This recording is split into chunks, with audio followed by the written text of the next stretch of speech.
27 जुलाई 2024 को उत्तरी इजराइल के मजदाल शाम्स इलाके में एक मैदान में फुटबॉल खेल रहे 12 बच्चे हिजबुल्लाह के रॉकेट अटैक में मारे जाते हैं, जबकि इस हमले में 44 से ज्यादा लोग घायल होते हैं। इस हमले के बाद से इजराइल घायल शेर की तरह हिजबुल्लाह से बदला लेने की आग में जल रहा है। दूसरी तरफ पीएम नेतन्याहू अपने अमेरिकी दौरे को बीच में ही अधूरा छोड़कर वापस आ रहे हैं और उन्होंने कहा कि वो हिजबुल्लाह से इसका बदला जरूर लेंगे। אזרחי ישראל, כמוכם הזדעזעתי לראות את התמונות הנוראות בעקבות המתקפה הרצחנית של חיזבאללה על מג'דל שמס. בין הנרצחים ילדים קטנים ששיחקו כדורגל וגם נרצחים אחרים. לב כולנו נשבר מהמראות הללו. אנחנו מחבקים את המשפחות, מחבקים את העדה הדרוזית כולה ברגעם הקשה, שהוא גם רגענו הקשה. מאז שהותקנתי באסון אני מקיים התייעצויות ביטחוניות רצופות. הנחיתי להקדים את שובנו לארץ. אני אכנס מיד את הקבינט הביטחוני עם הגעתי. אני יכול להגיד שמדינת ישראל לא תעבור על כך בשתיקה. לא נעבור על כך לסדר היום. वहीं दूसरी तरफ इस हमले को लेकर अमेरिका की खुफिया एजेंसी और कई एक्सपर्ट्स ने माना है कि मजदाल शम्स में अटैक में जो रॉकेट इस्तेमाल हुए थे वो लेबनान की तरफ से दागे गए थे। लेकिन कुछ जानकार ये कह रहे हैं कि रॉकेट तो हिजबुल्लाह की तरफ से दागे गए हैं, लेकिन उन्हें काउंटर करने के लिए इजराइल के आयरन डोम एयर डिफेंस सिस्टम ने मिसाइलें दागी थी। तो ऐसे में हो सकता है कि आयरन डोम की काउंटर मिसाइल से हुए ब्लास्ट की चपेट में ये बच्चे आए हों। खैर, अभी तक इस दावे को लेकर कोई ठोस सबूत सामने नहीं आया है। हाँ, ये जरूर है कि हिजबुल्लाह बार बार कह रहा है कि 12 अरब द्रूज बच्चों की मौत के पीछे उसका हाथ नहीं है। आपको बता दें कि जिस इलाके में ये हमला हुआ है उसे हिजबुल्लाह कब्जे वाला सीरियन गोलन कस्बा मानता है और इस हमले में मारे गए सभी बच्चे अरब द्रूज हैं, जो एक विशेष धर्म है। इजराइल, लेबनान और सीरिया में इस धर्म को मानने वालों की कुछ आबादी रहती है।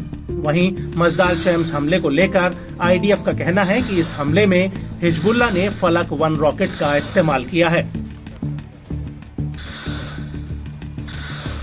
वहीं दूसरी तरफ हिजबुल्लाह ने इस हमले से इनकार किया है और इस हमले को लेकर लेबनान की अल मयादीन न्यूज एजेंसी ने बड़ा दावा किया है। अल मयादीन का कहना है कि हमले के बाद रिकॉर्ड किया गया वीडियो इजराइल के दावे को खारिज करता है और हिजबुल्लाह के पक्ष को मजबूत करता है। अल मयादीन का कहना है कि हमले में फलक 1 रॉकेट इस्तेमाल होने का दावा है। अल मयादीन के मुताबिक फलक रॉकेट एक 240 mm कैलिबर है। इसकी लंबाई 1332 mm है। इसकी रेंज करीब 10 किलोमीटर है और इसकी उड़ान की सीमा अधिकतम 3.5 किलोमीटर है। साथ ही ये 50 किलोग्राम तक का विस्फोटक ले जा सकता है। ये एक सॉलिड प्रोपेलेंट रॉकेट है। वहीं दूसरी तरफ उच्च विस्फोटक वाले हथियारों में कई विस्फोट होते हैं जो धमाकों की वजह से बने प्रेशर से छर्रे की तरह काम करते हैं और ब्लास्ट के बाद जब ये छर्रे सतह से टकराते हैं तो वहाँ गड्ढा बन जाता है। वहीं दूसरी तरफ फलक रॉकेट फायर होने के 2 सेकंड बाद सॉलिड प्रोपेलेंट को खत्म कर देता है और मजदाल शम्स में जो धमाका हुआ है उसमें भी कई बड़े गड्ढे बने हुए हैं।